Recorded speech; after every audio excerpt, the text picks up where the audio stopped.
Bienvenidos a Habitemos la Democracia, un espacio de diálogo de impulso para mejorar. ¿Qué calidad democrática tenemos? ¿Por qué han avanzado opciones totalitarias? ¿Por qué son ineficaces los partidos políticos? ¿Por qué crece la desconfianza y el descrédito hacia la dirigencia? Estas y otras preguntas intentaremos responder en cada episodio, conectando con diversos actores de la sociedad interesados en el devenir social, buscando contribuir a la construcción de una democracia sólida y fuerte, que nos incluya a todos y aborde todos los temas. Acompáñanos a debatir y reflexionar sobre una democracia que, lejos de estar despoblada, esté habitada por todos y todas. Espacio producido por Impulso para Mejorar, conducido por Fabián Peralta.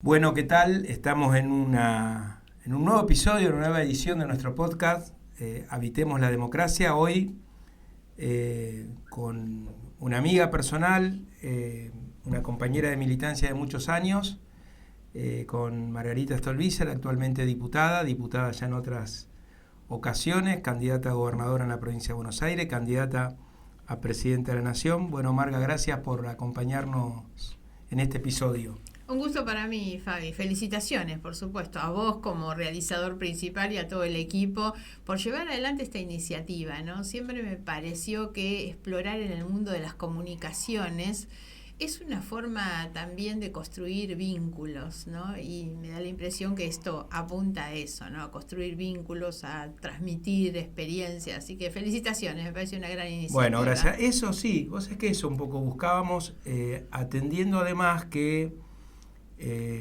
cambió tanto la forma de participación ciudadana. Antes, hace unos años atrás, cuando uno empezó a militar, el lugar de encuentro era el comité partidario o el local partidario. Hoy eso, la dinámica social lo hace mucho más difícil, entonces estos mecanismos son los que nos posibilitan encontrarnos en otra dimensión, pero encontrarnos al fin. Y esa fue la intención cuando arrancamos nuestro podcast, pero además, y ya yendo un poco a lo que te queríamos consultar, además decidimos ponerle Habitemos la Democracia porque a 40 años de nuestra democracia vemos que hemos avanzado en muchos aspectos, sobre todo en los que tienen que ver con los derechos individuales, con los derechos civiles, no sé, patria potestad compartida, matrimonio igualitario, voto a los 16, la participación de la mujer en la política y en otras esferas de la sociedad y demás. Pero cuando vemos derechos que tienen que ver con lo económico, difícilmente encontremos algún indicador que nos dé mejor que hace 40 años. Y nosotros creemos que esa ineficacia de la democracia para abordar estos temas tiene que ver con tener una democracia poco habitada, poco interpretada como propia por gran parte de la ciudadanía. Protagonizada. Exacto, ¿no? exacto, Claro. Exacto. Y bueno, y ahí va. ¿Por qué te parece a vos que llegamos a 40 años de democracia con un retroceso en cuanto a los derechos económicos de la ciudadanía? A ver, lo primero que me gustaría es decir cómo llegamos de bien o en las cosas en las que hemos llegado bien. Perfecto. Porque me parece que tenemos que destacar eso, tal vez porque incluso el valor que nosotros le hemos dado a todo lo que tiene que ver con las libertades públicas, sobre todo la vida democrática y las cosas que vamos a poner en valor, son tal vez algunas de las razones por las cuales hemos sido desertores en los otros derechos o no hemos avanzado lo suficiente. ¿Qué quiero decir? La dictadura que vivió la Argentina fue realmente muy cruel, con demasiadas cuentas todavía sin saldar pese a los 40 años, y entonces para nosotros el retorno a la democracia tuvo mucho que ver con la reconquista de esas libertades y de esos derechos fundamentales, el derecho a la vida, a expresarse, muchas de estas cuestiones, y pongo sobre todo esto en valor para mi generación por lo que fue el primer gobierno democrático de Alfonsín. Ese gobierno es el gobierno que se consolida sobre la base del respeto irrestricto a los derechos humanos, a los derechos fundamentales de las personas, pero sobre todo basado en la idea de paz, libertad, y yo creo que eso nos marcó nos marcó muchísimo a nosotros como país, nos distinguió en el mundo de muchas otras salidas de la dictadura que no saldaron sus cuentas con la dictadura como lo hicimos nosotros, a través sobre todo del juicio de las juntas militares y demás, y a esa impronta que Alfonsín le dio al primer gobierno democrático. A partir de ahí, creo que lo que hemos tenido han sido gobiernos que han ido acercándose más a una discusión que a veces nosotros nos creemos que son únicas nuestras, pasa ahora también, y son cuestiones que van ocurriendo en el resto del mundo, muchas veces la derechización. Hoy lo que vemos más es el debilitamiento de las democracias, el debilitamiento de las organizaciones democráticas. Todo es un tránsito de 40 años, entonces el retroceso en materia de derechos es un retroceso que no solo nos afecta a nosotros. Podría darte una respuesta facilista y decirte que también haber puesto mucho énfasis en aquellos derechos nos hizo ceder en los otros, trasladado esto al campo de la política, o sea, a quienes elegimos y cómo los elegimos. Eso no es extraño a lo que nos pasa, digamos, quiénes fueron los que gobernaron, cómo fueron los que gobernaron. Y lo digo no porque pretenda sacarme el sayo de encima, sino porque tiene que ver. Cuando Menem llega al gobierno, y eso marca sobre todo la salida del gobierno de Alfonsín y la década del 90, es claramente una década de retroceso de los derechos fundamentales muy grande. El deterioro de las instituciones comienza en esa época. Fíjate, después vamos a llegar a conversar seguro sobre la actualidad. Hoy el actual gobierno de Milei reivindica aquello que para nosotros fue retroceso enorme en materia de derechos. Yo recuerdo las discusiones sobre la legislación laboral en aquel momento con Menem, por ejemplo, con el pacto que tenía con todos los sindicatos que le convalidaban. Las reformas más antiobreras que haya tenido nuestra vida democrática fueron en el tiempo de Menem. Sin embargo, se va trasladando esa idea de que la política es más que nada un instrumento electoral, solo de competencia electoral, y se va perdiendo la idea de que la política debe ser la herramienta para mejorarle la vida a la gente, algo tan sencillo que es la base del funcionamiento del sistema democrático. Las instituciones de la democracia, el Estado de Derecho, las elecciones periódicas, no se conciben simplemente como un derecho, un beneficio de quienes hacemos política para acceder a un lugar, sino que realmente es el mecanismo que debe poner en valor los derechos de las personas para hacerlos realidad, para permitir ese ejercicio.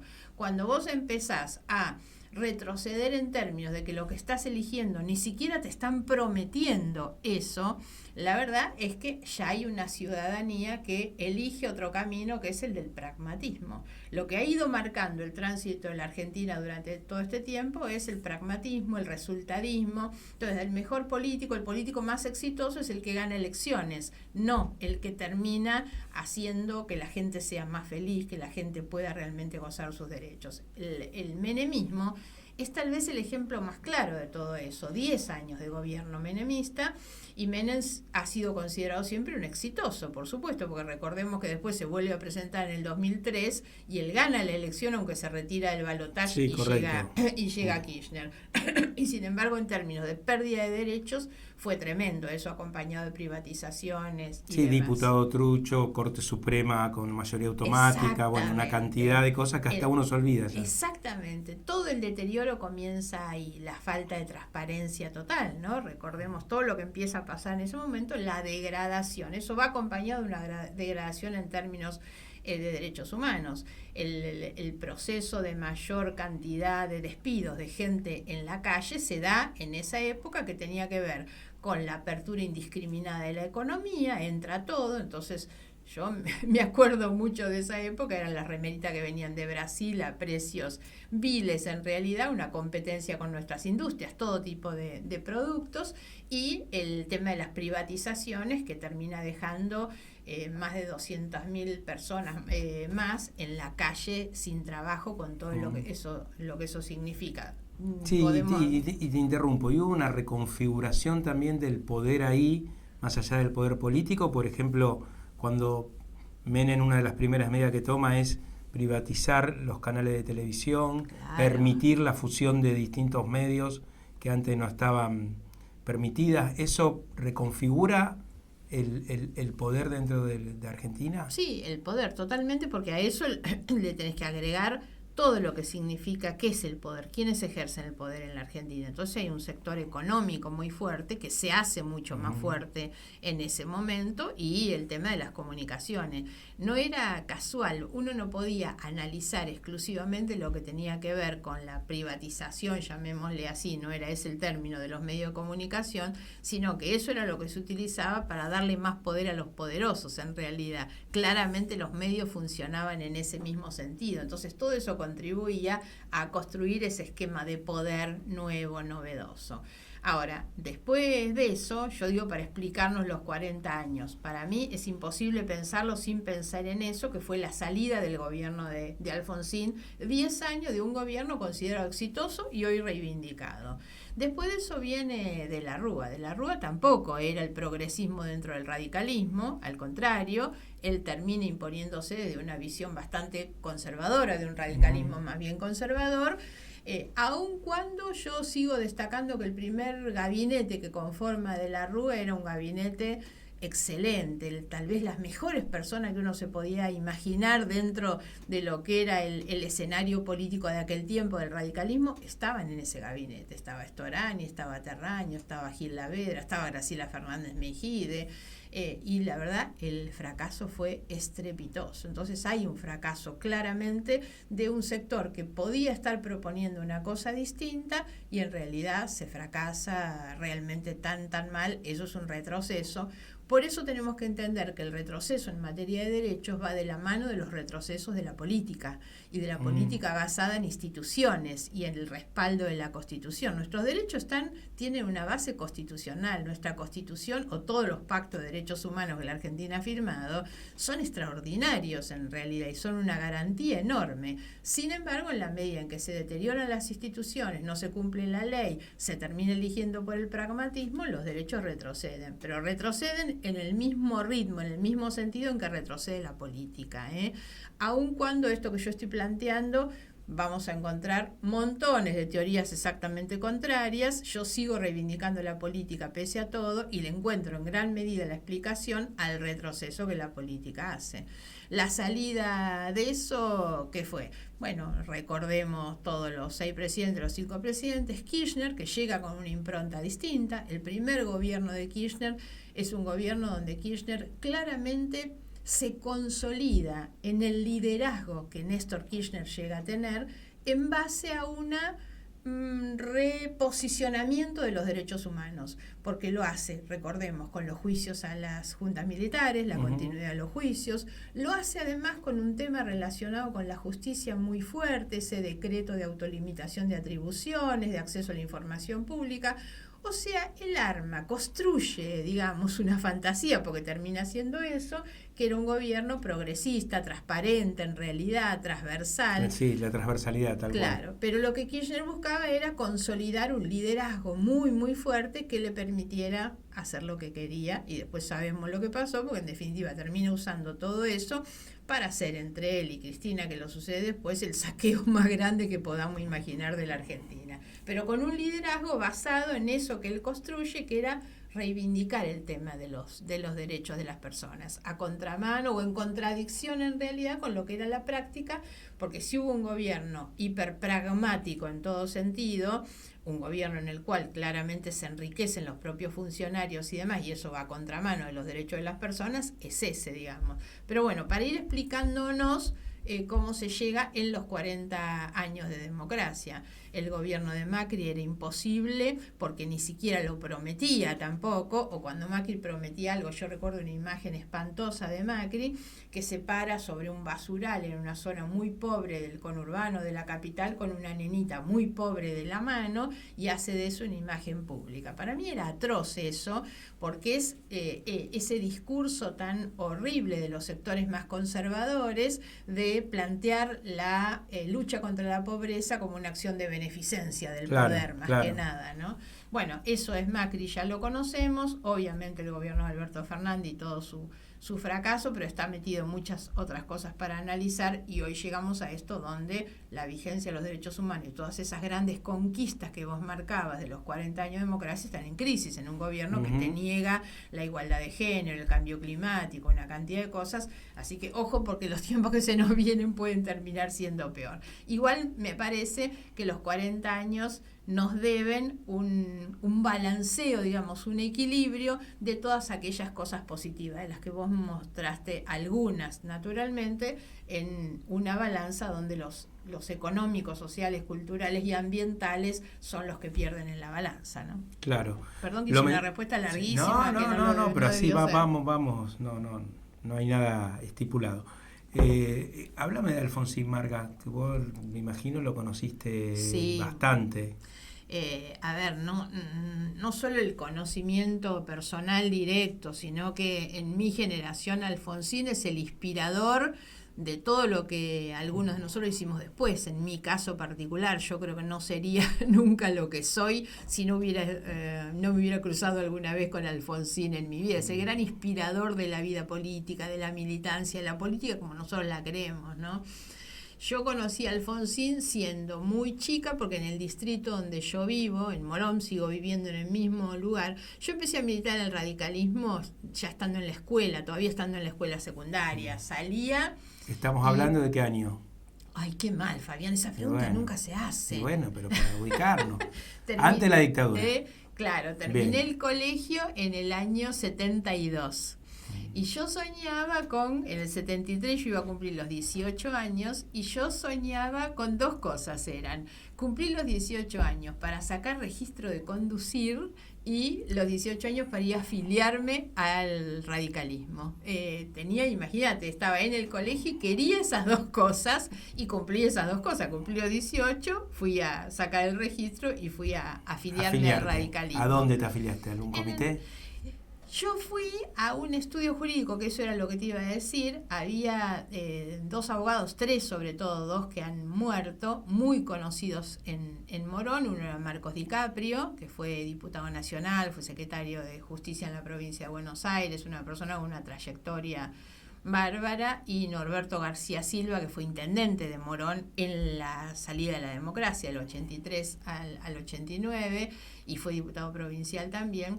Dos personas de una trayectoria extraordinaria. El tercero no lo mencioné, Juan Giombini, porque vive todavía y él no ocupó cargos políticos. Ellos dos eran los grandes referentes de lo que en aquel momento era el movimiento de renovación y cambio, que era el que venía a marcar dentro del radicalismo el sector progresista, digamos. Claro. Entonces, cuando yo decido ingresar, voy al estudio jurídico de ellos. Toco timbre y digo, bueno, aquí estoy, soy fulana y quiero empezar a militar en el radicalismo.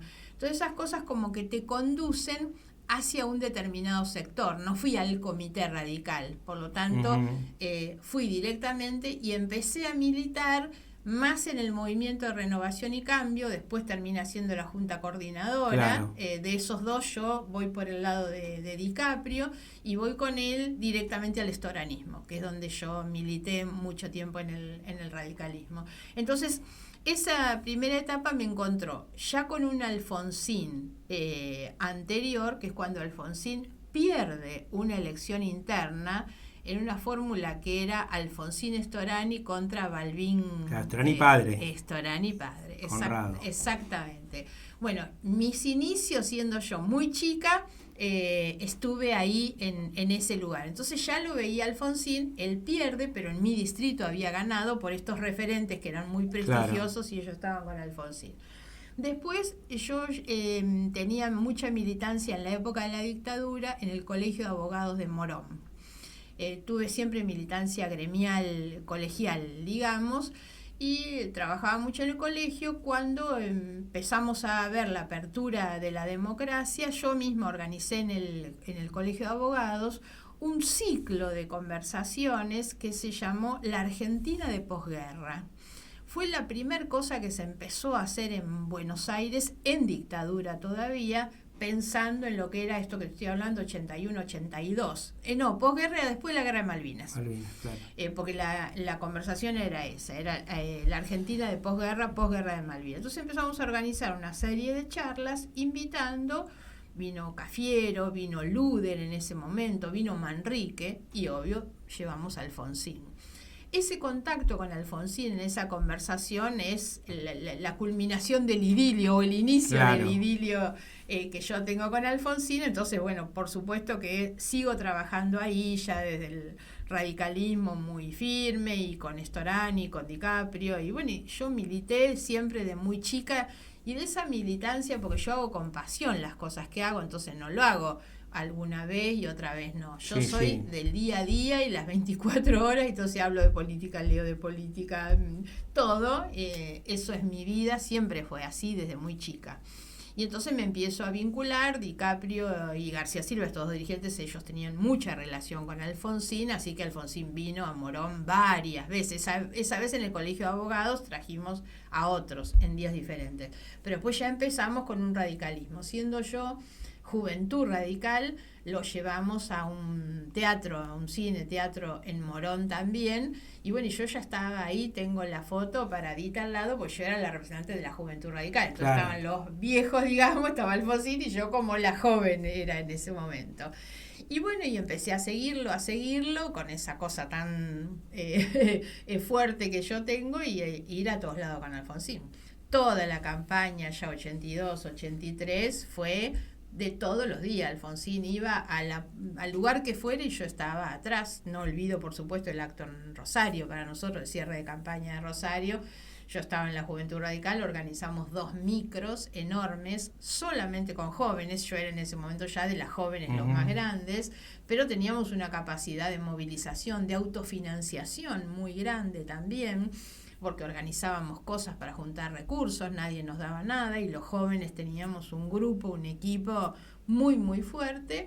Y bueno, lo seguíamos a Alfonsín a todos lados. Vos sabés que 2 cosas me vinieron a la mente como te escuchaba. Bueno, primero que acá, en el 72, fue el lanzamiento de Renovación y Cambio en lo que era el Cine Real en Salta y Oroño. Claro, pero bueno, muy chiquito. No, yo ahí no, eso lo leí. Claro. Pero sí cuando fue lo de el Alfonsinazo en Rosario, yo estaba en 5º año de la técnica 3 y vamos a la tarde y bueno, ese día no hubo clases porque de 35 que éramos en el curso, más de la mitad fuimos. Claro. Fue mi primer experiencia política y me acuerdo que era una cosa tan impresionante la gente que llegaba. Muy emocional. Y muy.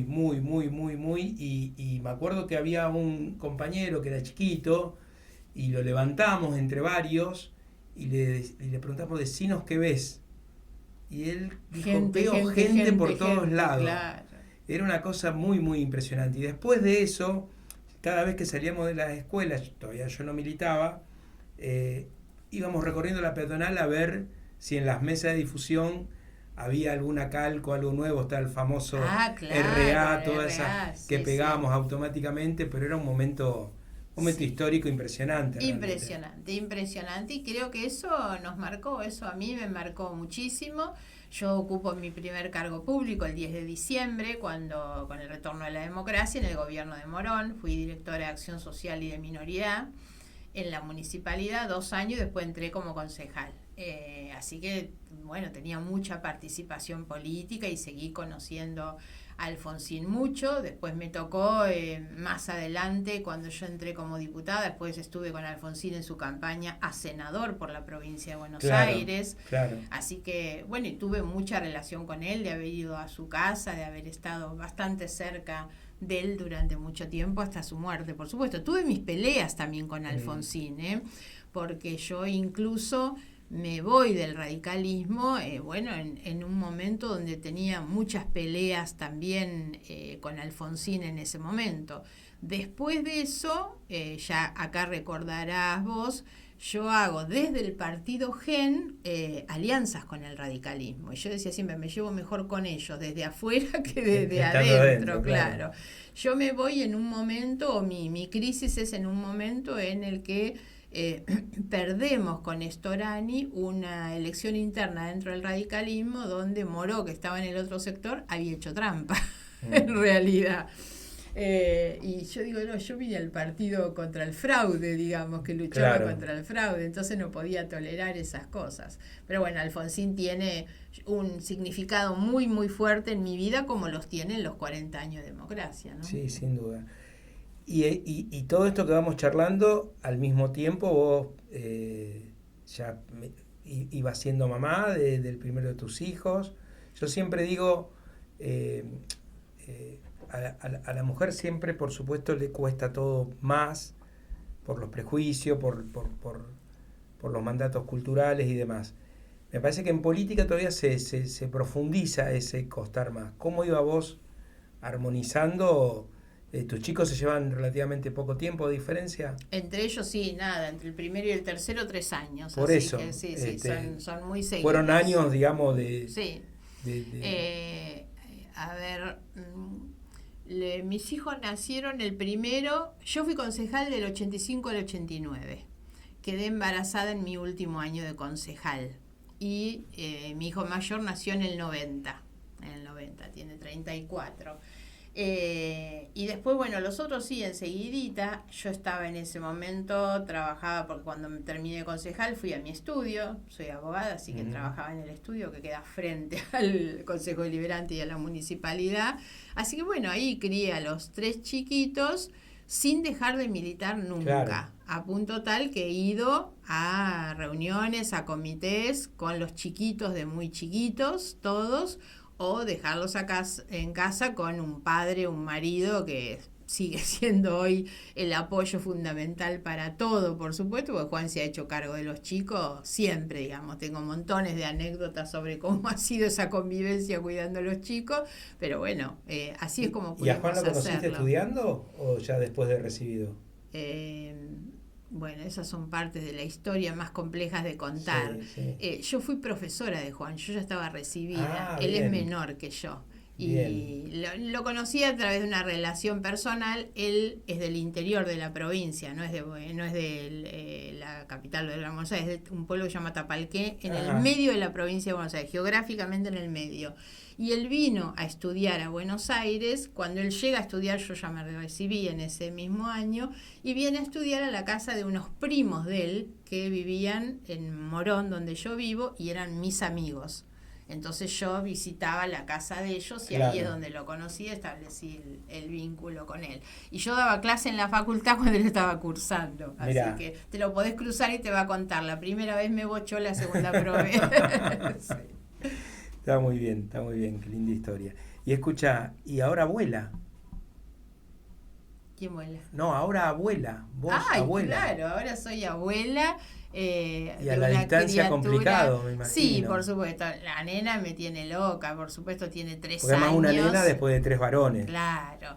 Es una nena además divina, feliz. La vemos a veces por redes que está con el papá. Charlatana, cariñosa, es divina. Pero bueno, ahora vienen pronto, en los próximos días, y la semana pasada fue el Día de los Abuelos. Entonces yo tengo un grupo de WhatsApp con mis compañeros de colegio, que lo cuento siempre porque es otra de las cosas muy llamativas. El Día del Amigo hicimos una reunión en mi casa, porque nosotros tenemos un grupo de compañeros de colegio que imagínate que llevamos 52 años de haber egresado del colegio. Es mucho tiempo para que un grupo tan grande se maneje tan unido, muchos durante tanto tiempo y muy asiduamente. Nos reunimos no menos de 3 o 4 veces al año. Todos. Entonces en mi casa el fin de semana pasada tuvimos 22 éramos de los egresados de hace 52 años. Entonces lo que iba a contar que en el grupo de WhatsApp que tenemos, el grupo de WhatsApp es de 40, el Día de los Abuelos mandaban todos los saludos y los dibujitos del Día de los Abuelos. Y yo digo, bueno, yo estoy esperando, me faltan ahora poquitos días para sentirme abuela en serio. Porque no es algo que como no lo practico, la veo una vez al año o 2 veces al año, Entonces, bueno, no es lo mismo lo que sienten otros. Viste que los abuelos te cuentan siempre que es un sentimiento diferente, muy especial. Sí, sí. Claro, a mí la extraño mucho, por supuesto. La comunicación que tenemos hoy a través del teléfono es muy buena. Ayuda mucho, claro. Claro, pero el momento en el que me voy a sentir abuela es cuando la tenga, cuando me la dejen un ratito. Claro, no, te la van a dejar bastante. Sí, ojalá. Y escucha, Margui, también hablábamos antes de empezar que te gusta pintar. Sí, ahora he pasado a otro tipo de manualidades o de artesanías. Aprendí algunas cosas durante la pandemia. Siempre me gustó pintar, siempre. Eso pintar, te iba a preguntar, de siempre. Siempre. Más que la pintura, el dibujo es lo que me gustó y donde tengo alguna mayor habilidad. En la pintura no tengo tanta habilidad. Lo hago más porque me gusta que porque sea buena haciéndolo. Y durante la pandemia aprendí a hacer algunas otras cosas. Entonces hago mucho tipo de manualidades distintas, cosas que me distienden. Yo digo, me da como esa cosa de descarga espiritual. Entonces hago talleres también. El sábado fui a un taller todo el día y mi marido se queja mucho, ¿viste? Y yo digo, bueno, pero es el momento que yo necesito, porque es el único momento cuando yo me siento en un taller a pintar algo o hacer alguna manualidad, es el único momento en el que yo pienso que estoy haciendo algo para mí solamente. Claro.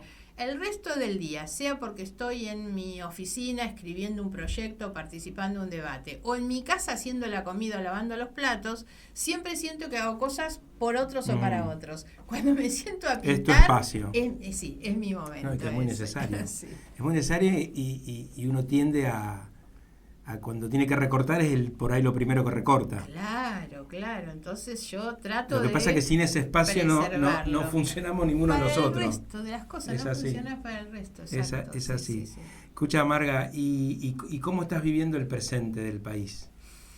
A ver, te podría decir que tengo como un sentimiento contradictorio, pero lo he ido saldando con un sentido positivo, que es el sentido positivo de la acción o de la necesidad de hacer cosas y no quedarme quieta. ¿Por qué lo digo? A la sensación de angustia o de preocupación, digamos, o de desconcierto que significó el triunfo de Milei, porque tiene un poco de todas estas cosas. Yo no pensé que una persona como Milei pudiera ganar una elección, fui bastante negadora, aún de con todo el proceso que iba, sí, que se de venía todas viendo. las cosas que se veían, que todos los encuestadores te lo decían. Fui bastante negadora de que pudiera ocurrir, entonces también tuve un poco de desconcierto. Pero lo que te decía es que todas esas cosas las terminé saldando diciendo, creo que hay una oportunidad atrás de Milei. Sobre todo hay una oportunidad para quienes pensamos diametralmente diferente, que es construir una alternativa. Y tratar que esa alternativa a el gobierno de Milei, iba a decir el mal gobierno de Milei o el gobierno de Milei con el que tenemos tantas diferencias, no termine llevándonos de vuelta al kirchnerismo, que es lo que la mayoría de los argentinos no quieren volver atrás con el kirchnerismo. Creo particularmente que el kirchnerismo le ha hecho mucho daño a la Argentina, a la sociedad sobre todo, no solo lo que se robaron o el mal gobierno o las instituciones. No, me refiero a la pérdida de la capacidad crítica que hace que la mayoría de la sociedad hoy le aplauda todo a Milei sin tener una mirada crítica de lo que está haciendo este hombre. Y creo que esa es la consecuencia de un kirchnerismo que le hizo daño a la gente. Entonces, lo que siento es que hay una oportunidad, casi una obligación diría, de construir algo distinto, que sea una alternativa intermedia, moderada, seria, decente, que cuesta mucho, sí, sin duda, que mi expectativa no está puesta en que esto tenga un resultado inmediato, pero es lo que todos los días me moviliza a hacer algo, a tratar de hacer algo para cambiar esta realidad. Tal vez si tuviéramos un gobierno con el que podríamos tener menos diferencias, me quedaría en una actitud un poco más pasiva. No, como que me despierta claro. Sí, la necesidad de hacer algo. Sí, claro. Lo que sucede es también que yo lo planteaba el otro día, nosotros como espacio socialdemócrata hemos tenido algunos problemas con resignificar o sostener la palabra progresismo, y ahora también desde Milei se apropian de la palabra libertad, que es muy contradictorio porque no puede haber libertad sin democracia y en muchos casos la acumulación política que hace Milei es a partir de la descalificación, digamos, todo el que no piensa como él. Entonces ni siquiera la libertad de la expresión, que es una de las tal libertades cual, más importantes. Primaria, tal cual. La libertad es poder pensar lo que querés y expresar lo que querés en realidad. Pero lo hace con los periodistas, eso es una cosa tremenda, un tipo que persigue y descalifica al periodista, ¿no? Es algo increíble. No, pero además con bueno, lo que ha dicho de los legisladores, lo que ha dicho del socialismo, es todo muy triste en ese sentido, porque más allá de la diferencia, él construye desde esa descalificación. Pero te quería preguntar, que yo coincido con vos que esto empezó desde antes, desde la famosa grieta, donde todos estábamos eximidos de explicar algunas acciones porque, o mejor dicho, la explicación la encontrábamos en el error del otro. Es decir, si yo en mi espacio político tengo a alguien que comete un error, que comete un delito, del otro lado hay alguien que cometió un error peor o un delito más grande. Y eso justificaba, no se producía una autodepuración se defendía todo muy corporativamente entre blanco y negro. Y vos los otros días nos decía que hay una forma de que es difícil acumular políticamente hablando si no se establece un enemigo, digamos, o un diferente. ¿Cómo hacemos para recuperar el debate? ¿Cómo hacemos para recuperar los acuerdos sin que sean vistos como algo espurio? ¿Cómo hacemos para decir, bueno, en todo esto estamos de acuerdo, más allá que en esto otro no estemos de acuerdo? Porque lo que se ha perdido es ese gris o ese punto donde nos encontremos los que pensamos distinto. A ver, una cosa que te diría es en el de a poquito, digamos. No ir por las grandes cuestiones, sino de a poco. ¿Qué quiero decir? A nosotros en este tiempo nos acusan un día que votamos algo acompañando al oficialismo y otro día votamos algo con el kirchnerismo, digamos. Porque un poco está dividido así, ¿no? Fíjate que el bloque nuestro en el recinto de la Cámara se sienta en el medio y nosotros decimos que ese medio físico, geográfico que tenemos expresa claramente y que vamos a acompañar en cada tema, en cada momento, aquello que creemos que está bien. Cuando se empezó a discutir la ley de base, yo insistía mucho con que había dos posturas que eran igualmente equivocadas o malas, las dos de los extremos, que era el Milei o el oficialismo, la Libertad Avanza, como le llamemos, que quería votar esa ley paquete que era inabarcable, invotable, toda como estaba, con los recortes al ambiente, a la cultura, las reformas a los códigos civil y penal, más de todas las cuestiones económicas, era imposible de votar, o sea, el todo era imposible. Ahora, la posición del otro lado del kirchnerismo era nada. Decir nada es como decir, acá funciona todo bien en la Argentina y no hay nada que cambiar, y eso tampoco es así. Entonces, la racionalidad de un espacio intermedio es decir, no es todo ni es nada, y hay algunas cosas que hay que cambiarlas y nosotros vamos por esas cosas. Entonces, nos vamos a encontrar con que alguna vez vamos a votar con uno, otra vez con otro. El ejemplo más claro fue el tema de la movilidad jubilatoria. No hay muchos antecedentes en la Cámara de que una Cámara vote por mayoría algo en contra de lo que el gobierno quiere, ¿no? Y sin embargo construimos una mayoría y nos dijeron de todo, obviamente, porque votábamos con el kirchnerismo. Pero la verdad es que lo hicimos convencidos porque además ni siquiera era la gran revolución, no le dimos un aumento a los jubilados, apenas le reconocimos una fórmula de actualización y los 8 puntos que le había negado el decreto del presidente. Era eso, pero la verdad es que justificaba votar en ese lugar. Entonces, cuando digo en el de a poco, es decir, tenemos que ir construyendo esa racionalidad, esa moderación, ese lugar intermedio.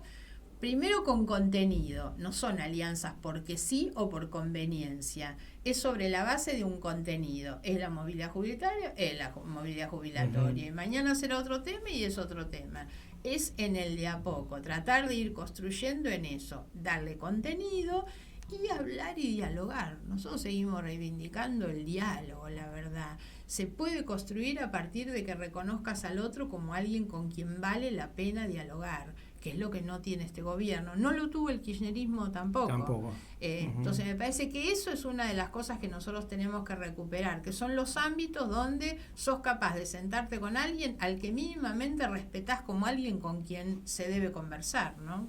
Sí, que yo me acuerdo cuando en esas épocas que hablábamos antes, del 84, solíamos cantar una canción que decía cuando se suma hay que saber sumar bien, porque en el campo del pueblo hay gente de tu partido pero del mío también, y cuando se resta hay que saber restar bien, porque en el campo enemigo hay gente de tu partido pero del mío también. Exacto. Era todo muy esquemático, pueblo antipueblo, bien coordinadora, sí, pero no deja de ser bastante tal cual. Cierto. Y yo tuve una experiencia personal cuando milité cerca de un año en APIME, la Asamblea de Pequeños y Medianos Empresarios, y ahí me di cuenta en la práctica que había mucha gente que venía del peronismo, del comunismo, independiente, que pensábamos prácticamente igual, veíamos el rol del mercado interno, del Estado como promotor del mercado interno, de las pequeñas y medianas industrias, en un acuerdo absoluto.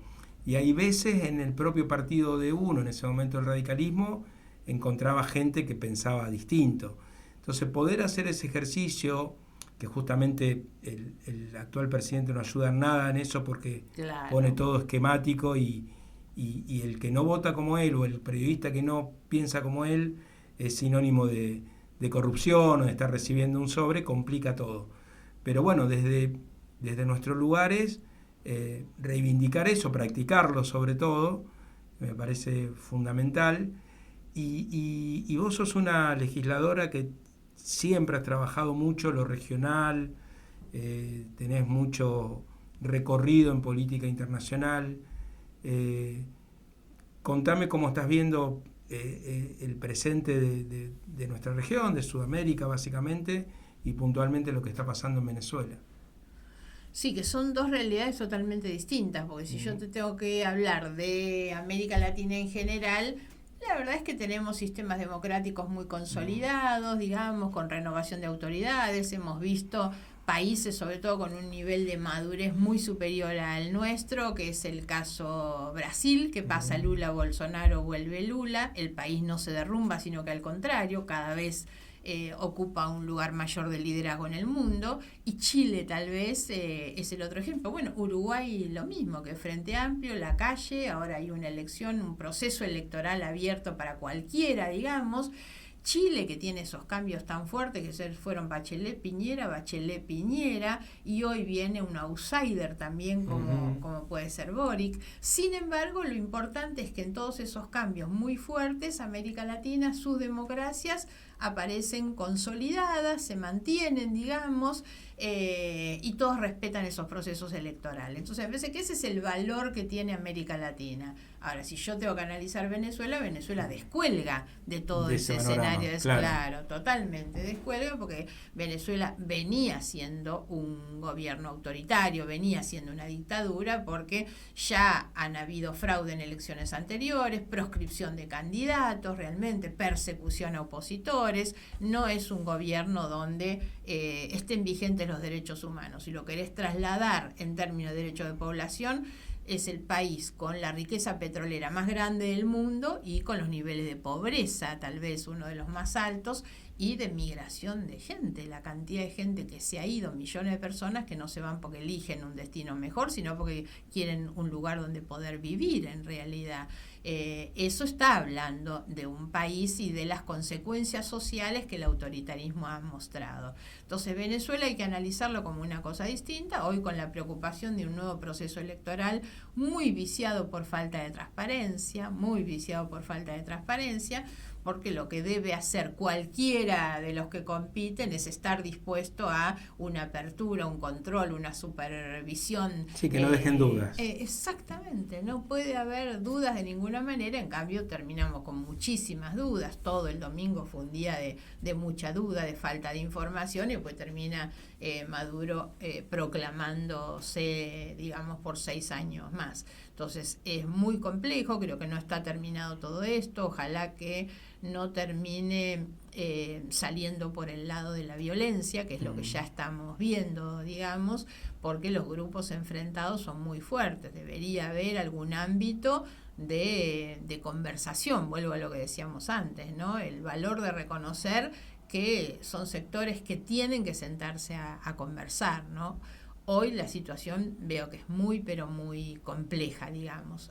Hay que ver si hay alguna capacidad en organismos como la OEA, como algún otro, que tengan una capacidad de disuasión, digamos. Sí, intervención efectiva. Claro, exacto.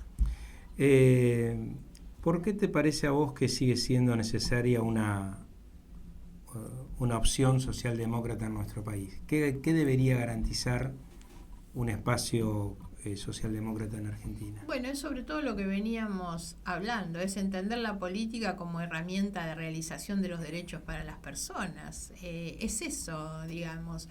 Cuando yo veo lo que para mí es un papel sin sentido, ¿no? El pacto que firmaron, el primer punto es defender la propiedad privada. Y por supuesto que yo no reniego de eso, pertenezco al mundo occidental, al capitalismo, entonces me parece razonable. Ahora, ¿no debimos haber puesto todos los derechos antes de ese o juntamente con eso? Eso te refleja, más allá de que todos los contenidos de ese pacto son expresiones de títulos que nada te dicen, por supuesto, después. La educación terminó entrando ahí forzadamente, por supuesto, cuando la pidió el radicalismo, pero no tiene ningún valor. La cuestión ambiental planteada de una manera horrible también. Entonces creo que es necesaria una opción socialdemócrata, porque es la única opción hoy que plantea realmente los derechos de las personas como la prioridad. Lo que estamos viendo en este gobierno es una cuestión que esto ya va en el plano de lo moral, no solo de lo político, de lo formal, constitucional. La inmoralidad es la escala de prioridades, no solo en el pacto, sino en las políticas, en la asignación de recursos. Acaban de asignar 100.000 millones de pesos, yo digo, contemos todos los ceros que tiene esa cifra, al área de inteligencia, o haber comprado aviones de combate, y le dicen a los jubilados que no pueden tener el aumento, o cortan programas de asistencia en medicamentos para enfermos terminales, por ejemplo. Han dejado vencer alimentos. La falta de humanidad que tiene este gobierno, y algo que tiene, por supuesto, la socialdemocracia, el humanismo, siempre es la política como herramienta, la transparencia, la institucionalidad, pero la igualdad como horizonte. Y la igualdad no es otra cosa que es que todas las personas tengan las mismas posibilidades y condiciones para ejercer sus derechos. Eso es a lo que nosotros aspiramos, eso es a lo que debe aspirar una sociedad, que todas las personas vivan bien. Yo soy de quienes creen, siempre admiré, en algún momento me acuerdo de haber visitado Nueva Zelanda, y yo vine cuando me preguntaban con el impacto de haber visto no una sociedad donde vos veías grandes riquezas, era una sociedad donde las casitas eran todas con techos de chapa, hermosas, todas pintaditas de colores pastel, un librito de cuentos, pero donde la marca era la igualdad. Donde no vas a encontrar a nadie con la pobreza extrema pidiendo o durmiendo en la calle, pero tampoco encontrás la riqueza extrema, la lujuria esa en términos de riqueza, que a veces hace tanto daño a los ojos, que vemos mucho en nuestro país y en muchos otros países, ¿no? Entonces creo que el tema es ese, no son las grandes cosas, es que todos puedan tener esas mínimas cosas que nos hacen felices para vivir. Sí, que en Latinoamérica estamos tan complicados con esos márgenes de desigualdad. Es el continente más desigual del planeta. Y eso lo ves después a la vuelta de tu esquina. Cuando vos vas a algunas provincias y te das cuenta el altísimo nivel de pobreza que tienen algunas provincias y en qué condiciones viven algunos políticos o algunos grandes empresarios en esas mismas provincias. Me acuerdo hace ya varios años atrás, una fotografía quedó muy marcada, digamos, de una revista que marcaba en San Isidro, en el conurbano, el límite entre lo que es la Villa La Cava y lo que son los country, los barrios cerrados más ricos. Claro. Y vos veías una foto aérea que era una cosa tan demostrativa de lo que es en muchos lugares la Argentina y los lugares de América Latina, ¿no? Sí, que explican mucho también los niveles de violencia que tenemos. Exactamente. Ahí encontrás en gran medida la explicación, esos márgenes de desigualdad tan brutal. Yo, si mal no recuerdo, creo que al comienzo de tu tercer mandato, o el primer proyecto que presentaste fue el de generar una comisión de especialistas para discutir una reforma fiscal. La reforma impositiva, sí, claro. ¿Seguís pensando que ese debería ser un primer buen paso para cualquier... Siempre. Pero, porque fíjate que la reforma tributaria está en ese pacto de mayo que firmaron en julio. Ahora, lo que necesitamos es discutir mucho cuál es la reforma tributaria que queremos llevar adelante, porque muchos te hablan de la reforma tributaria. Claro. Yo en ese proyecto había puesto algunas de las bases, digamos, sobre las que se debe discutir y quiénes deben discutir, porque también siempre creo que hay discusiones que deben tener una base técnica muy fuerte, no solo política, digamos, porque tenemos que poder explicarnos de dónde sacan los recursos, cómo repartirlo y demás. Muchas veces se discute en la Argentina el tema de la coparticipación o de la asignación o distribución de los recursos.